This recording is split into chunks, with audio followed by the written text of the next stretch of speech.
Aquí inicia La Fosa Escéptica, un lugar para ejercitar la mente, con Alfonso Villalpando.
Hola amigos de La Fosa Escéptica.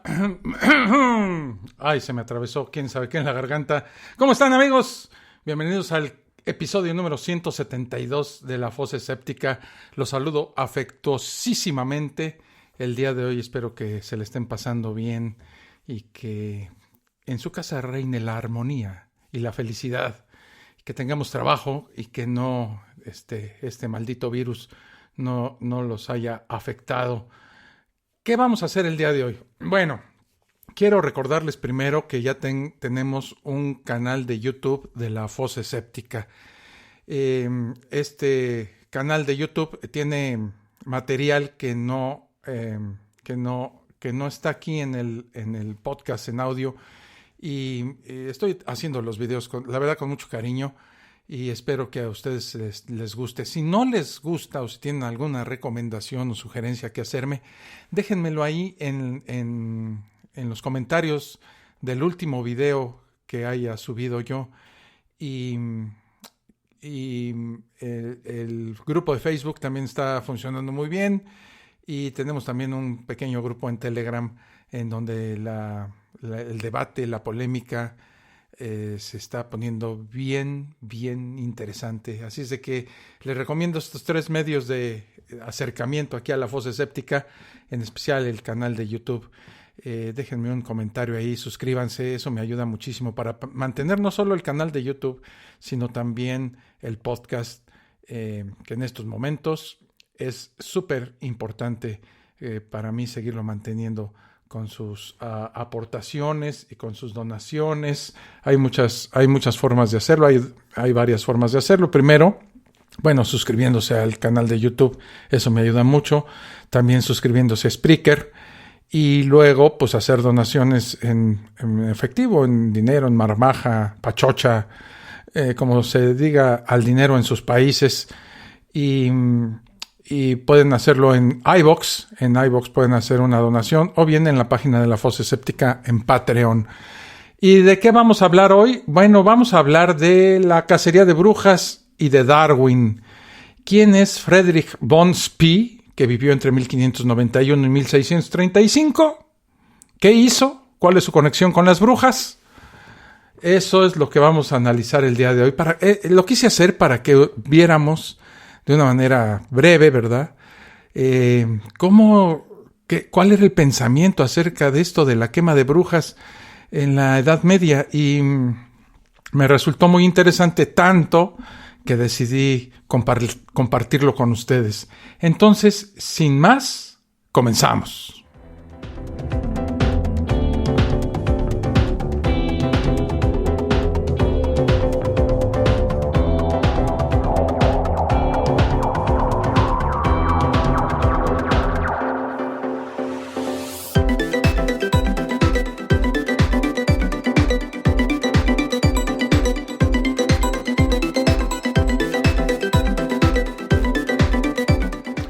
Bueno, pues comenzamos. ¿Quién fue Friedrich von Spee, que vivió entre 1591 y 1635?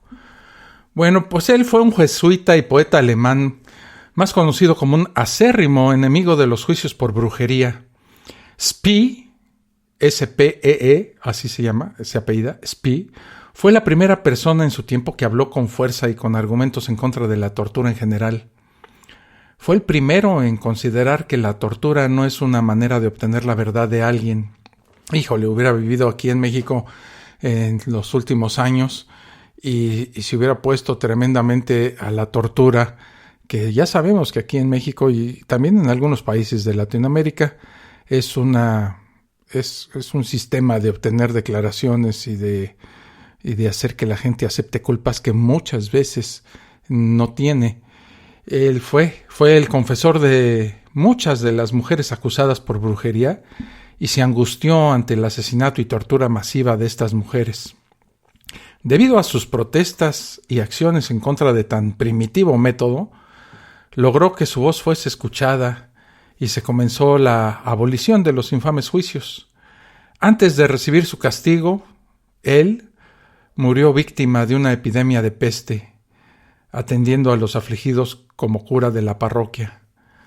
En 1631 publicó Cautio Criminalis, que significa Precauciones para los acusadores, un libro bastante pequeño, pero donde explicaba y condenaba los brutales métodos de tortura utilizados por la Santa Iglesia Católica en los juicios de brujas. Y hoy aquí, en la Fosa Escéptica, voy a hacer un extracto de lo que Spee escribió en su libro. Y voy a leer una parte muy interesante de este libro, donde describe con detalle las torturas de las cuales las mujeres acusadas de brujería eran sujetas. Y muchas veces, ya sabemos, la brujería no existe, y entonces esta quema de brujas se consistió en un verdadero crimen, ¿verdad?, contra gente inocente. Y dice así: por increíble que parezca entre nosotros alemanes, porque él era alemán, y especialmente, me avergüenza decirlo, entre católicos, hay supersticiones populares, envidia, calumnias, maledicencias, insinuaciones y similares, que al no ser castigadas ni refutadas, levantan la sospecha de brujería. Ya no Dios o la naturaleza, sino las brujas son las responsables de todo. Así todo el mundo clama para que los magistrados investiguen a las brujas, a quienes solo el chisme popular ha hecho tan numerosas. Los príncipes, en consecuencia, piden a sus jueces y consejeros que abran los procesos contra las brujas. Los jueces apenas saben por dónde empezar, ya que no tienen evidencias ni pruebas. Mientras tanto, la gente considera sospechoso este retraso, y un informador u otro convence a los príncipes a tal efecto. En Alemania, ofender a estos príncipes es un serio delito. Hasta los sacerdotes aprueban lo que pueda complacerles, sin preocuparse de quién ha instigado a los príncipes, por muy bien intencionados que sean. Al final, por tanto, los jueces ceden a sus deseos y consiguen empezar los juicios. Los jueces que se retrasan, temerosos de verse involucrados en un asunto tan espinoso, reciben un investigador especial. En este campo de investigación, toda la inexperiencia o arrogancia que se aplique a la tarea se considera celo de la justicia.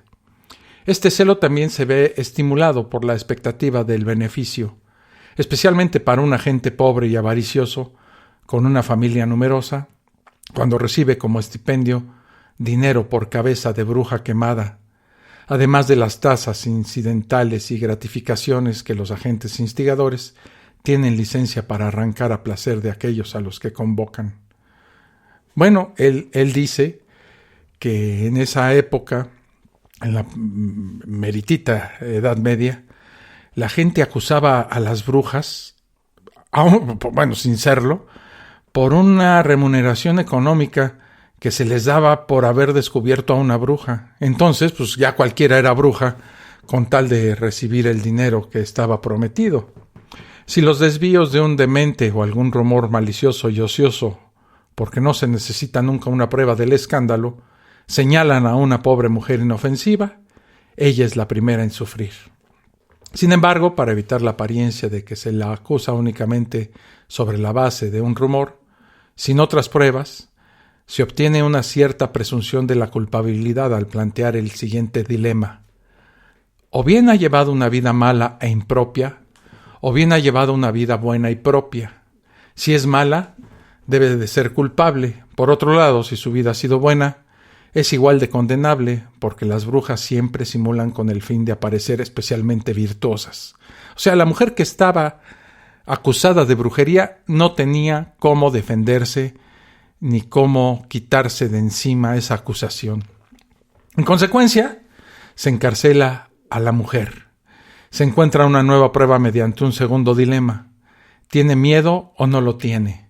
Si lo tiene, cuando escucha las horribles torturas que se utilizan contra las brujas, es una prueba segura de su culpabilidad, porque su conciencia la acusa. Si no muestra temor, confiando en su inocencia, también es una prueba, porque es característico de las brujas simular inocencia y llevar la frente alta. En caso de que estas fueran las únicas pruebas, el investigador hace que sus detectives, a menudo depravados e infames, hurguen en su vida interior. Esto, desde luego, no puede hacerse sin que aparezca alguna frase o acto de la mujer que hombres tan bien dispuestos puedan torcer o distorsionar para convertirlo en prueba de brujería. Todo aquel que le desee mal tiene ahora grandes oportunidades de hacer contra ella las acusaciones que desee, y todo el mundo dice que las pruebas contra ella son consistentes. Y así se la conduce a tortura, a no ser, como sucede a menudo, que sea torturada el mismo día de su arresto. En esos juicios no se permite a nadie tener abogado ni cualquier medio de defensa justa, porque la brujería se considera un delito excepcional, de tal enormidad que se pueden suspender todas las normas legales de procedimiento. O sea, torcían la ley como se les pegaba la gana. Y quien se atreve a defender a la prisionera cae bajo sospecha de brujería personalmente. Así como los que osan expresar una protesta en estos casos y apremian a los jueces a ejercitar la prudencia, porque a partir de entonces reciben el calificativo de defensores de la brujería. Así que todo el mundo guarda silencio por miedo. Te acusan de brujería y ya te fregaste, porque el asunto es que no puedes tener defensa legal, porque se consideraría que el abogado apoya o defiende la brujería, y la sentencia está dada desde el momento mismo de la acusación. Al fin de que pueda parecer que la mujer tiene una oportunidad de defenderse a sí misma, la llevan ante el tribunal y se procede a leer y examinar, si se puede llamar así, los indicios de su culpabilidad. Y sigue diciendo mi estimado amigo Frederick von Spee, sigue diciendo así, dice así: al fin de que pueda parecer que la mujer tiene una oportunidad de defenderse, como dije ya, a sí misma la llevan ante el tribunal, ¿verdad? Aún en el caso que niegue esas acusaciones y se responda adecuadamente a cada una de ellas, no se le presta atención y ni siquiera se recogen sus respuestas. Todas las acusaciones retienen su fuerza y validez, por muy perfectas que sean las respuestas. Se le ordena regresar a la prisión para pensar más detenidamente si persistirá en su obstinación, porque como ha negado su culpabilidad, pues entonces es obstinada. O sea, no había forma, ¿no? No había forma de defenderse. Y sigue diciendo el señor P. Al día siguiente la vuelven a llevar fuera y escucha el decreto de tortura, como si nunca hubiera rechazado las acusaciones. Antes de la tortura, sin embargo, la registran en busca de amuletos, le afeitan todo el cuerpo y le examinan sin moderación hasta esas partes íntimas que indican el sexo femenino. Qué elegante forma de decirlo, ¿eh? ¿Qué tiene eso de asombroso? a los sacerdotes se los trata del mismo modo, era la justificación. Cuando la mujer ha sido afeitada y examinada, la tortura para hacerle confesar la verdad, es decir, para que declare lo que ellos quieren, porque naturalmente no hay otra cosa que sea ni pueda ser la verdad. Empiezan con el primer grado, es decir, la tortura menos grave, aunque dura en exceso, es suave comparada con las que seguirán. Así, si confiesa, pues dicen que la mujer ha confesado sin tortura.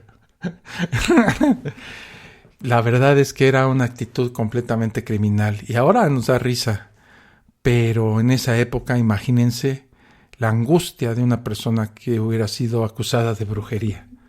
Voy a seguir leyendo un poco de este libro después de la pausa. Estás escuchando La Fosa Escéptica, un lugar para ejercitar la mente.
Regreso a la fosa escéptica y es el tiempo de los saludos. Saludo muy afectuosamente a Emilio García que nos saluda desde Puebla. Muchísimas gracias, Emilio, por estar por acá. Pablo Llorens, nuestro asiduo oyente en Uruguay. Muchísimas gracias. Dice, buenas noches, Alfonso y amigos de la fosa escéptica. Un fuerte abrazo desde Uruguay. Otro interesante episodio. Ay, qué bueno que te parece interesante. Dice Adrián, saludos desde California. Y a Alfonso y también a todos los seguidores de la Fosa Escéptica, pues muchísimas gracias, Adrián. Hasta Phoenix. ¿Estás en dónde? No, estás en California. No dices dónde estás exactamente. El que está en Phoenix es José Barbosa. Dice, buenas tardes, saludos desde Phoenix. Pues saludos a todos ahí en la Unión Americana y espero que le estén pasando bien por allá. Y bueno, a mi amigo de Puebla, pues también con todo y socavón. ¿En qué pararía eso del socavón? Ni idea. Un gran hoyo que se fue formando ahí en alguna parte de Puebla y que pues alarmó a la población porque la verdad es que empezó como un agujerito normal y ya se volvió un verdadero cráter ahí, ¿verdad? En fin, sigamos con la tortura de las brujas en la Edad Media. Y dice el señor Pi, ahora bien, ¿qué príncipe puede dudar de su culpabilidad cuando le dicen que ha confesado voluntariamente sin tortura? La condenan, pues, a muerte sin escrúpulos, pero la habrán ejecutado aunque no hubiese confesado, porque en cuanto la tortura ha empezado, la suerte ya está echada. No puede escapar, tiene que morir a la fuerza. El resultado es el mismo tanto si confiesa como si no. Si confiesa, su culpa es clara, es ejecutada. Cualquier retractación es en vano. Si no confiesa, ¿verdad? La tortura se repite 2, 3, 4, 5 veces.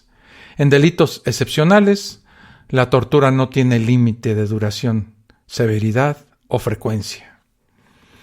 Si durante la tortura la mujer contorsiona sus facciones con dolor, dicen que se ríe. Si pierde el sentido, que se ha dormido o está bajo un hechizo aletargador. Y si está aletargada, merece ser quemada viva, como se ha hecho con alguna que, aunque torturada varias veces, no decía lo que los investigadores querían. E incluso confesores y curas afirman que murió obstinada e impenitente, que no se convirtió ni abandonó su íncubo, sino que mantuvo su fe en él. Sin embargo, si muere bajo tanta tortura, Dicen que el diablo le rompió el cuello, después de lo cual el cadáver es enterrado debajo del patíbulo.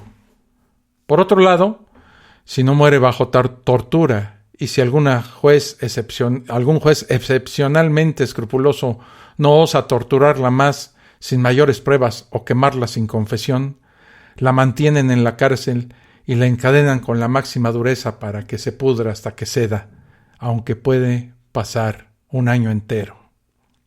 Imagínense el sufrimiento y el dolor de mujeres inocentes que bajo esta forma de cacería de brujas que tomó la Iglesia Católica en esa época, se enfrentaban a estas acusaciones y a estas torturas tan infames.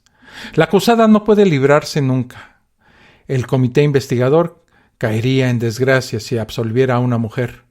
Una vez arrestada y con cadenas, tiene que ser culpable por medios justos o ilícitos.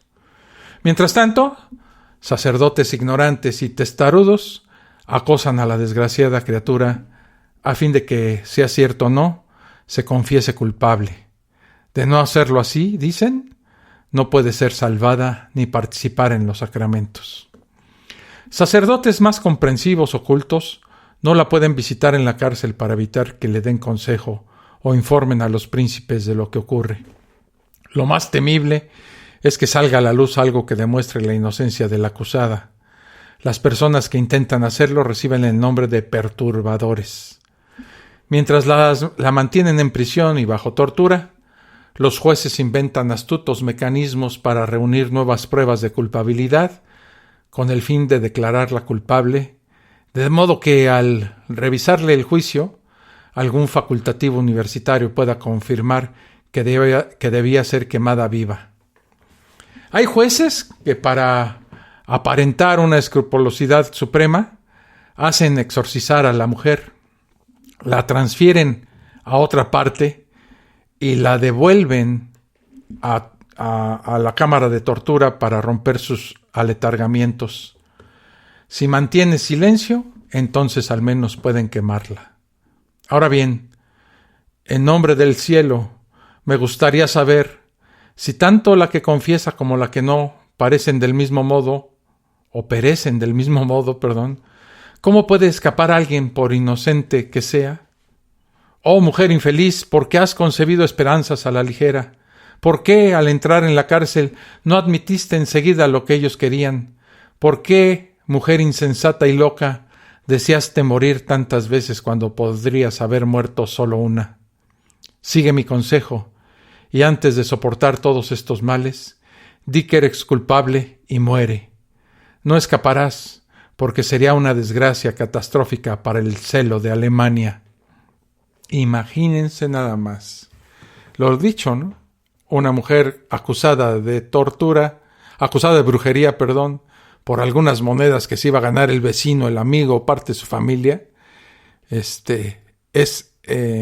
enfrenta este futuro, la muerte segura. O se declaraba culpable y moría de inmediato, o si se declaraba inocente, sufría, ¿verdad?, una tortura espantosa. Cuando bajo la tensión del dolor, la bruja ha confesado, su situación es indescriptible. No solo no puede escapar, sino que también se ve obligada a acusar a otras que no conoce, cuyos nombres con frecuencia ponen en su boca los investigadores, o sugiere el ejecutor, o son los que ha oído como sospechosas o acusadas. Estas a su vez se ven forzadas a acusar a otras, y esas a otras, y así sucesivamente. ¿Quién puede dejar de ver esto? Y sigue diciendo él, los jueces deben suspender esos juicios e impugnar así su validez, o quemar a su familia, a ellos mismos y a todos los demás, porque todos, antes o después, son acusados falsamente, y tras la tortura, siempre se demuestra que son culpables. Así, finalmente, lo que al principio clamaban con mayor fuerza para alimentar las llamas, se ven ellos mismos implicados, porque no atinaron a ver que también les llegaría el turno. Así el cielo castiga justamente a los que con sus lenguas pestilentes se crearon tantas brujas y enviaron a la hoguera a tantas inocentes. Luego de esto, hasta aquí el pequeño extracto del libro que me encontré de este señor, ¿verdad? Luego de esto, creo que tanto creyentes como ateos, pues quedamos estupefactos, ¿verdad? Es increíble que en algún momento de la historia de la humanidad hubieran ocurrido hechos semejantes. Ni siquiera puedo imaginarme la angustia que sería estar en el lugar de cualquiera de las condenadas. Y lo lamentable es que todo esto se hizo en nombre de Dios y bajo la sombra protectora de la Santa Biblia. Claro, seguro responderán los creyentes: eso no lo hizo Dios, lo hicieron los hombres, chale. Y los protestantes más férreos culparán directamente a los católicos. Pero, ¿no lo han pensado? Dicen que Dios es amor y es omnisciente. Es decir, que lo sabe todo. Dios sabía que esto estaba ocurriendo y no utilizó su omnipotencia para evitarlo. ¿Dónde estaba Dios cuando ocurrieron estos hechos? Bueno, ¿dónde estaba Dios cuando ocurrió toda la historia de la humanidad, verdad? Así la historia de las brujas en la Edad Media, de estas mujeres que fueron acusadas inocentemente y que sufrieron torturas que nos parecerían sacadas de un libro de terror, pero que realmente sucedieron en una parte de verdad para olvidar de la historia de la humanidad. Hago una pequeña pausa y regreso con el señor Charles Darwin, que pues tengo algo que decir al respecto de él. Ahorita regreso. Estás escuchando La Fosa Escéptica, un lugar para ejercitar la mente.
Regreso aquí a La Fosa Escéptica y miren, a este segmento se lo he titulado Darwin para principiantes. Porque hay que ser sinceros, mucha gente habla de la teoría de la evolución y de la ¿cómo se llama? De la adecuación de las especies y a su entorno, al medio natural, ¿verdad? La evolución de las especies. Y muy pocos lo hemos leído. Y muchas personas ni siquiera conocen quién fue este señor Charles Darwin, y si lo han oído, pues no saben algunos aspectos de su vida que son importantes de conocer para ver también el medio en el que se desenvolvía el señor Darwin y dejar claro cuánta lucha hizo en contra de el status quo que se observaba en esa época en la que él vivió en Inglaterra y en todo el mundo, ¿verdad? Una teoría que él lanza y que revoluciona el mundo de la ciencia hasta ese momento. Charles Darwin, ¿verdad?, es quizás el personaje más citado en las reuniones y conversaciones entre religiosos y científicos, pero a la vez uno de los menos comprendidos. Es referencia obligada en cualquier diálogo o discusión entre la ciencia y la fe. Hacer una mera biografía de Darwin pues no tendría sentido porque pues véanla en la Wikipedia, ¿verdad?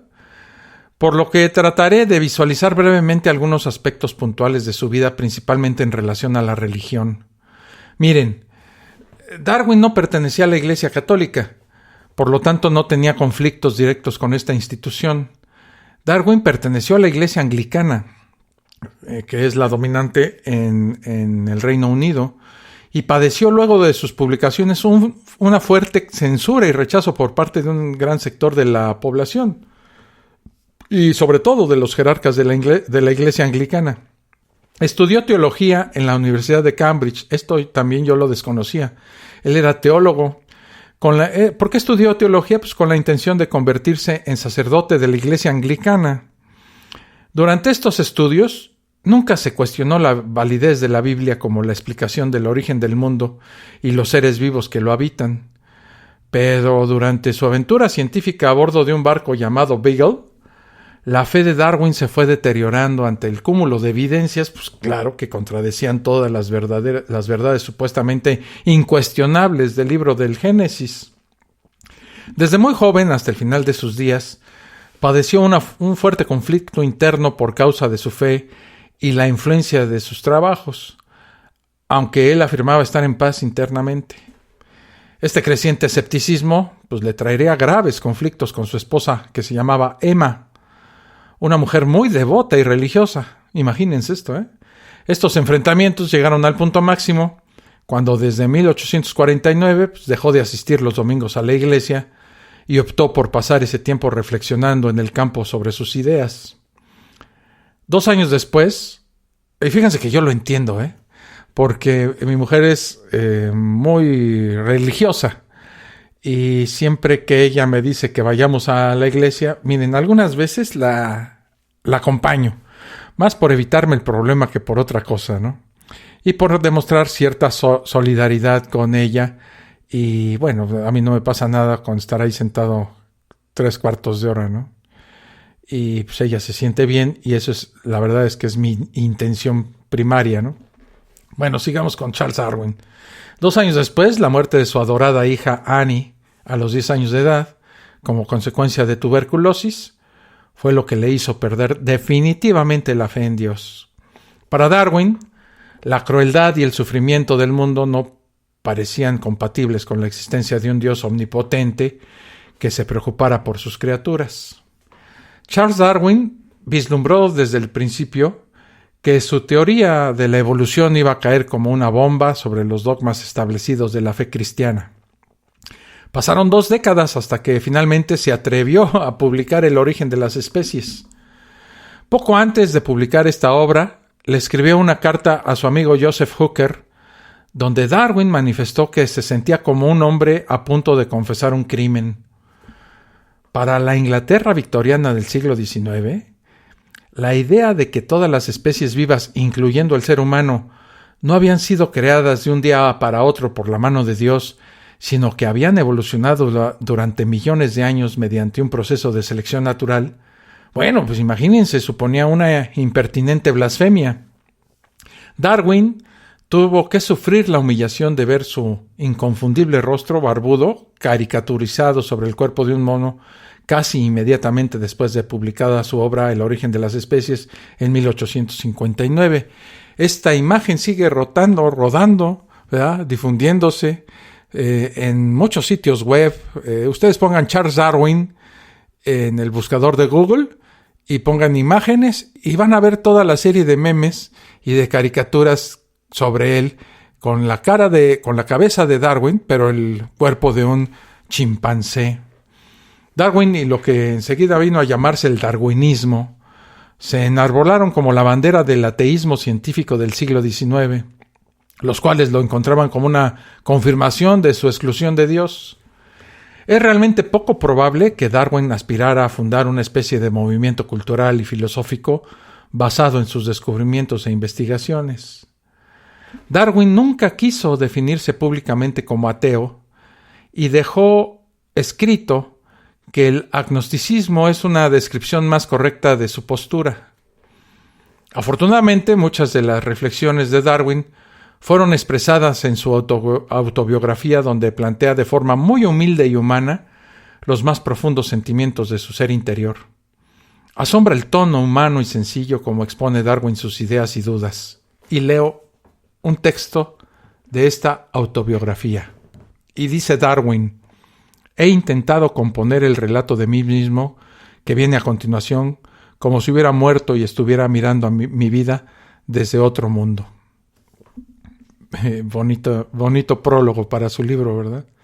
Estos pensamientos y recuerdos fueron escritos al dictado por sus hijos sin intención alguna de que se publicaran jamás.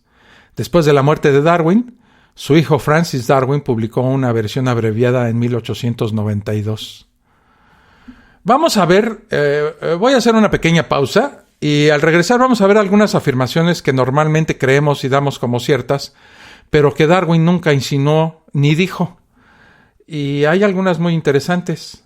Regreso después de esta pequeña pausa.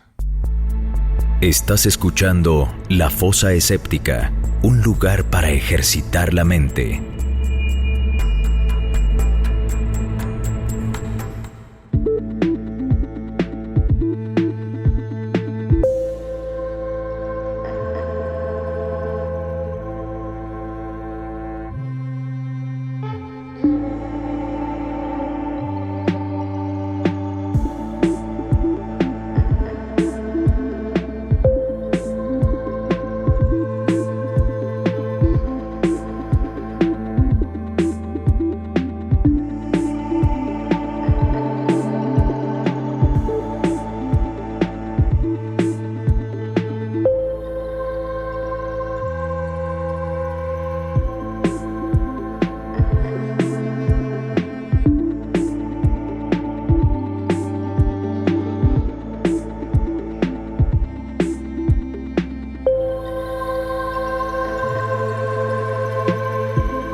Y regreso aquí a La Fosa Escéptica.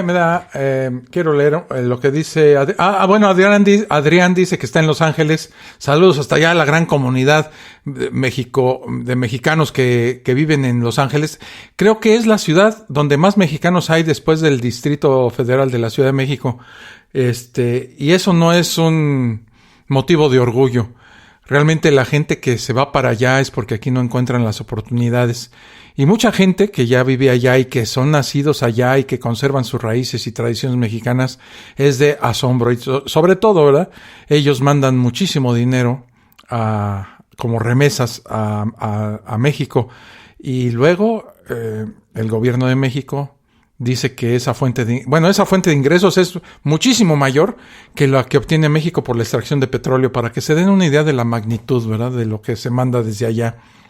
Y el gobierno de México hace caravanas con sombrero ajeno y lo toma como un logro de su administración, el actual presidente, cuando es todo lo contrario. Es la evidencia tangible del fracaso de la política económica de México desde hace muchísimos años.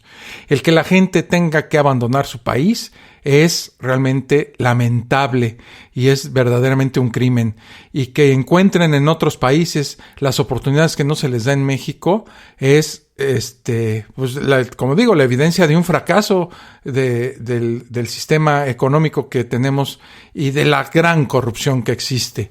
Porque México es un país que tiene muchísimas cosas y es un país en ciertos aspectos muy privilegiado, pero la bola de desgraciados que nos gobiernan desde hace mucho, ¿verdad? No voy a hablar de este gobierno, que realmente es el acabose total, pero de los otros que también tienen participación en este drama que viven miles de personas, millones de personas, que tienen que ausentarse de su país de por vida para buscar una oportunidad económica, ¿verdad? De encontrar un trabajo y un medio de vida y seguridad.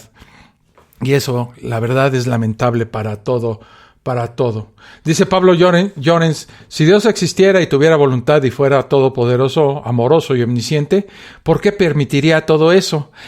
Pues eso tocas y me das pie para a hacerle publicidad al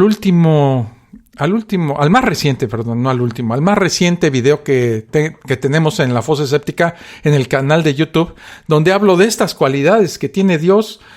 Y haciéndole un poquito al spoiler, en ese video digo, si se abriera una vacante para Dios, para el trabajo de Dios, y llegara a Dios no le darían ese trabajo por las cualidades que le pone la gente y que Dios no cumple. O si fuera Dios y ya tuviera el trabajo de Dios, lo correrían muy rápido porque no tiene esas cualidades. Entonces, acérquense a YouTube y vean ese video para que donde desmenuzo no muy profundamente, porque no podemos hacer videos demasiado largos allá, por cuestiones de que un video muy largo es aburrido, ¿no? Entonces, en pocos minutos ustedes pueden darse una idea muy clara de en qué fallan esas cualidades y por qué Dios no las tiene. Y por qué muchos religiosos dicen es que nosotros tenemos libre albedrío, pero el libre albedrío choca de frente contra la omnisciencia divina. Porque si Dios ya sabe lo que nos va a pasar, aunque nosotros no lo sepamos, nosotros no tenemos capacidad de elección. Porque ya se sabe, y ya sabe Él quién se va a ir al cielo, quién se va a ir al infierno, etcétera, etcétera. Y entonces los religiosos, los creyentes, no analizan este choque frontal entre la omnisciencia y el libre albedrío. Vean el video y me lo comentan ahí mismo. Pero sigamos con Charles Darwin y vamos a ver las afirmaciones que normalmente creemos y damos por ciertas que dijo Darwin, pero que nunca dijo. La primera es: el hombre desciende del mono. Este mantra, porque podremos considerarlo un mantra científico, repetido hasta la saciedad, no forma parte del darwinismo. En su obra de referencia, El origen de las especies, Darwin no abordó el linaje humano, pero al día siguiente de publicarlo, la gente ya decía que el hombre viene del mono. Los detractores de Darwin lo ridiculizaron en caricaturas que mostraban al eminente científico convertido en un simio peludo. En realidad, la idea no era novedosa para la ciencia de mediados del siglo XIX, sino que aparecía sugerida en trabajos de otros científicos como Thomas Henry Huxley. Cosas que dijo Darwin y que nunca dijo. La evolución es una escalera que conduce al ser humano. El del hombre y el mono es un caso particular de un error más general. Entender la evolución como una carrera de relevos en la que una especie cede al testigo de otra. A esta confusión contribuye un recurso gráfico 1000 veces utilizado: un simio caminando tras una fila de antropoides con rasgos cada vez más humanos hasta llegar al hombre. Todos la hemos visto. Y es completamente, si no falsa, por lo menos errónea. Pero ni el ser humano desciende del mono, ni ninguna especie viva se ha detenido a medio camino de la evolución para dar el relevo a otra. Para el primatólogo Joseph Call, la humana es solo una especie más. Cosas que se supone que hizo o dijo Darwin y que no son ciertas. Número 3. Los organismos evolucionan para adaptarse al medio. Esta acepción de evolución respeta el diccionario, pero no el concepto científico de evolución biológica. No evolucionan los organismos, sino las especies o linajes. Entre los protoevolucionistas anteriores a Darwin, el francés Jean-Baptiste Lamarck propuso que los organismos se adaptaban al medio y legaban esas adaptaciones a su progenie. Por ejemplo, la jirafa estiró el cuello para comer y produjo crías con cuellos más largos. El modelo de Darwin reveló que es el medio el que selecciona a los mejor adaptados a la supervivencia y reproducción. Sin embargo, hoy el lamarquismo sigue infiltrando ciertas interpretaciones populares de la evolución. Número 4. El darwinismo es un dogma. Bueno, ni siquiera Darwin se liberó por completo del lamarquismo. Al desconocer la genética y los mecanismos de mutación y herencia, Darwin no sabía cómo se producen las variaciones sobre las que actúa la selección natural, lo que le hizo proponer un rocambolesco mecanismo de herencia para las modificaciones que el organismo adquiría a lo largo de su vida. Si un individuo fortalecía un músculo, sus células liberaban unas gémulas, según llamó Darwin a esto, que llevaban esta información al esperma o al óvulo para que la progenie naciese con el músculo más desarrollado. Bueno, cuando más tarde se divulgaron las leyes de la herencia formuladas en la misma época por el monje checo Gregor Mendel, muchos científicos la rechazaron por considerarlas contrarias al darwinismo. Mendel planteaba una herencia matemáticamente predecible y estática. No fue hasta la década de 1930, imagínense cuánto tiempo después, que genética y evolución confluyeron en la llamada teoría sintética. Número 5. Darwin explicó el origen de la vida. No. Darwin no pretendió revelar el origen de la vida, sino solo su evolución una vez que existieron los primeros seres. Número 6. Darwin inventó los conceptos de evolución y de supervivencia del más apto. Bueno, las ideas de antepasados comunes y de transmutación de unas especies en otras aparecen ya en los escritos de Anaximandro, filósofo griego del siglo VI antes de la era común, así como de otros pensadores en Occidente y Oriente. Algunos de estos autores se basaban en la observación de los fósiles. Incluso una noción primitiva de selección natural aparece ya en la Grecia clásica. Pero la expresión supervivencia del más apto no fue acuñada por Darwin, sino que la adoptó en ediciones posteriores del origen de las especies, tras haberla leído en los principios de biología del filósofo victoriano Herbert Spencer, quien a su vez había inventado el eslogan al incorporar a su obra las ideas publicadas por Darwin. Ni siquiera el término evolución aparece una sola vez en el origen de las especies. Este vocablo se popularizó más tarde y también Spencer fue uno de los primeros en emplearlo. Número 7. Los pinzones de las Galápagos inspiraron el eureka. Bueno, rara vez la ciencia avanza por eurekas. Lo habitual, también en el caso de Darwin, es un progreso continuo y laborioso que bebe de múltiples fuentes. En cuanto a los pinzones, que con sus picos adaptados a diferentes alimentos han pasado a la historia como las musas de Darwin, pues no aparecen siquiera mencionados en el origen de las especies. En esta obra Darwin se limitó a exponer la comparación entre las aves en general de este archipiélago y de otros lugares. En obras posteriores, Darwin sí recurriría a la comparación de especies, pero su interés no se centró en los pinzones, sino en los sinsontes. Número 8. Darwin refutó la creación bíblica. A ver, aquí está el tuetanito, el meollo del asunto. La fijación de los fundamentalismos religiosos por Darwin como enemigo supremo induciría a pensar que fue el británico quien destronó a la Biblia como pauta para explicar la historia natural. No fue así. En el Reino Unido, la sociedad victoriana sufría ya antes de Darwin una crisis de fe de teología compleja, donde la razón se imponía a la revelación. A ello contribuyeron los descubrimientos en geología, que restaban crédito a la creación narrada en el Génesis en favor de una tierra formada lentamente a lo largo de millones de años y por los mismos fenómenos que actúan hoy, no por grandes catástrofes repentinas como el diluvio universal.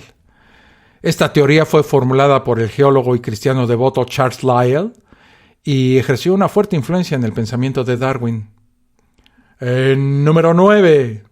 Darwin perdió la fe por su ciencia y fue enemigo de la religión. A ver, vamos a tratar de explicar esto. Ni Darwin fue un ateo militante, ni se convirtió al cristianismo en su lecho de muerte. Ambas visiones corresponden a manipulaciones de su figura, que se ha tomado como enemigo o modelo desde trincheras opuestas. Darwin explicó en su autobiografía las razones que le llevaron a abandonar la fe, y fueron argumentos sencillos que cualquier persona sin conocimientos científicos podría utilizar.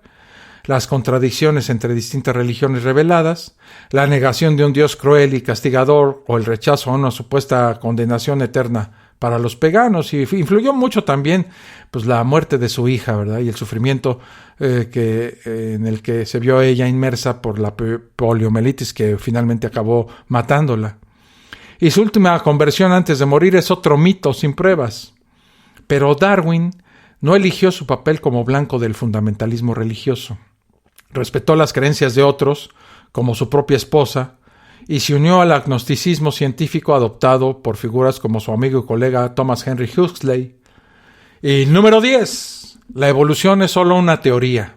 Bueno, recientemente un seminario católico publicaba un artículo en el que, sin negar la doctrina evolucionista, se afirmaba que las teorías de Darwin siguen siendo una hipótesis.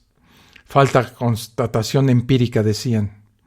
En tales afirmaciones subyace el error de equiparar la teoría a la pura especulación. Se asume su validez cuando las pruebas merecen la aprobación de la comunidad científica, En 150 años se han aportado miles de indicios que impulsan la teoría evolutiva en el sentido que lleva desde entonces, y ni uno solo en el sentido contrario. Voy a hacer la última pausa de la fosa escéptica del día de hoy, que nos la hemos echado realmente rápido, y vamos a hacer las conclusiones al respecto de Darwin. Si me lo permiten, ahorita regreso.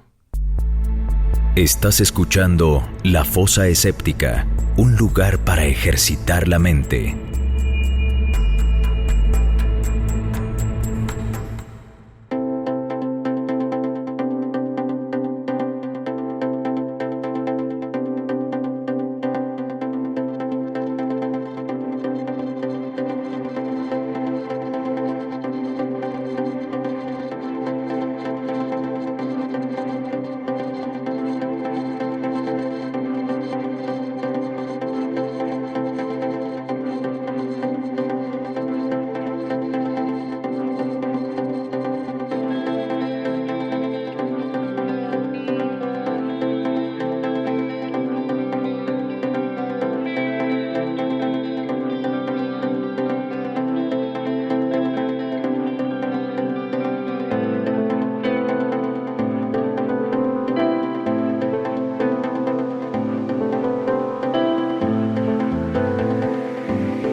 Y regreso ya a la parte final de la fosa escéptica y dice Pablo Llorens, han dicho 1000 veces esa mentira de que el ser humano desciende del mono para ridiculizar la teoría de la evolución.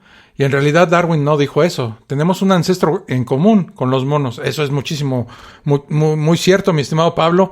Y de verdad me agradezco mucho tus comentarios porque como dicen en la Biblia, tú pones el dedo en la llaga como Santo Tomás, ¿no? Y dice José Barbosa, un fanático llamado Henrik Kramer fue el que de alguna manera causa la cacería en contra de esas mujeres llamadas brujas. Quizás si nos iluminaras con un podcast dedicado a aquellos escritores y gente de poder que propició tanto daño en el nombre de Dios, eso estaría padre, estaría interesante hacer como un resumen de toda la gente influyente que con este fanatismo religioso llevó a la humanidad a una época oscura, ¿verdad? A esta Edad Media llena de fanatismo y de muerte y de asesinatos en nombre del supuesto Dios.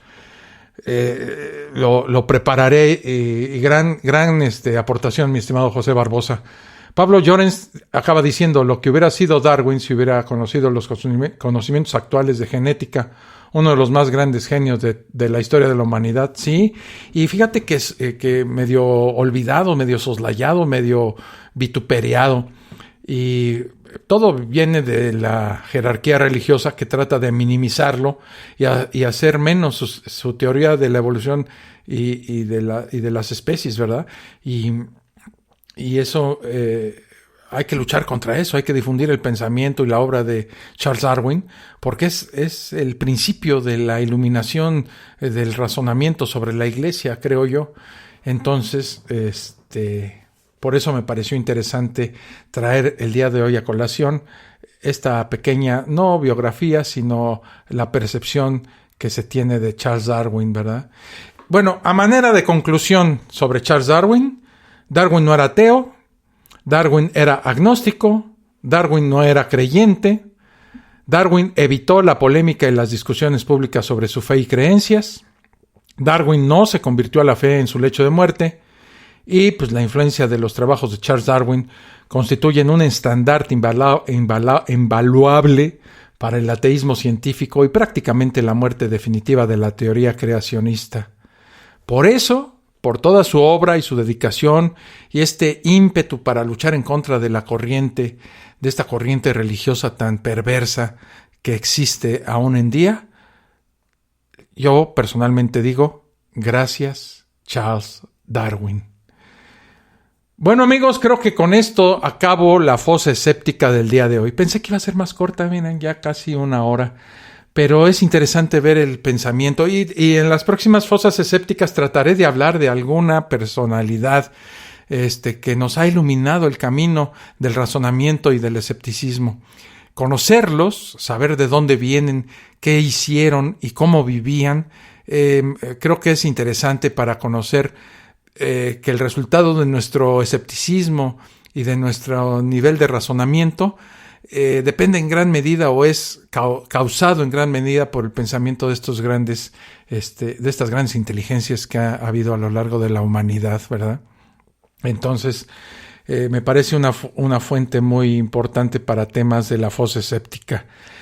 Les recuerdo antes de despedirme suscribirse al canal de YouTube y hacerlo más grande todavía. Ya somos un poco más de 100 personas en el canal de YouTube, pero obviamente pues los invito a que se unan a ese canal, que se suscriban a La Fosa Escéptica en Spreaker y en iVoox, que me dejen sus comentarios, sugerencias sobre temas, porque luego uno anda con el cerebro medio seco, ¿verdad? Y las otras obligaciones de las que sí vivo me absorben demasiado y luego para mí es complicado hacerlo. Por eso agradezco las sugerencias como las de José Barbosa, y que me dan pie para hacer más temas dentro de la fosa escéptica. Y esto se vuelve un poquito más como de interacción. Tú me ofreces un tema, yo lo desarrollo y ahí vamos, y ahí nos vamos. Así es de que les agradezco mucho la atención por el día de hoy y por mí pues ha sido todo. Síganse la pasando bien, síganse cuidando mucho y sean felices, que a eso realmente es a lo que viene uno a este planeta. Buenas noches, pásensela bien. Esto fue La Fosa Escéptica, un lugar para ejercitar la mente, con Alfonso Villalpando. Te esperamos en el próximo capítulo a través de Spreaker, Spotify, Apple Podcasts y iVoox.